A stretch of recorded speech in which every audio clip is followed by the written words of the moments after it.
সেতারের সুর। ঠিক 1 বছর পর আবার এসে দাঁড়ালাম তোমার সেই নদীর তীরে। ঠিক যেভাবে সূর্য অস্ত যায় সেভাবেই ধীরে ধীরে রঙিন পশ্চিম আকাশে অন্ধকার নেমে আসে।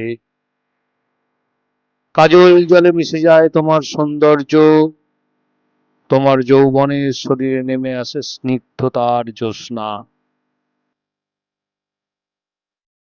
বাতাস নিস্তব্ধতার গুনগুন গান শুনিয়ে পুরনো দিনের কথা মনে করায়।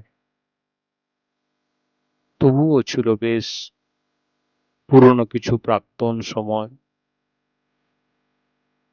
নদীর জলে অনেক বছরের স্রোত প্রবাহিত হলে আবারও ফিরে এসে একদিন দাঁড়াই তোমার সেই নদীর তীরে। ভালো লাগা, ভালোবাসা, প্রেমের মিলেমিশে যাওয়া রং আকাশে ফ্যাকাশে হতে হতে শূন্য হতে দেখি। স্নিগ্ধ জ্যোৎস্নায় নামে অমাবস্যার গ্রহণ, না বলা কথায় আর সুর ওঠে না। বুঝলাম প্রতি মুহূর্ত, দিন, মাস, বছরের সেতারের তারগুলো ছিঁড়ে গেছে কবেই।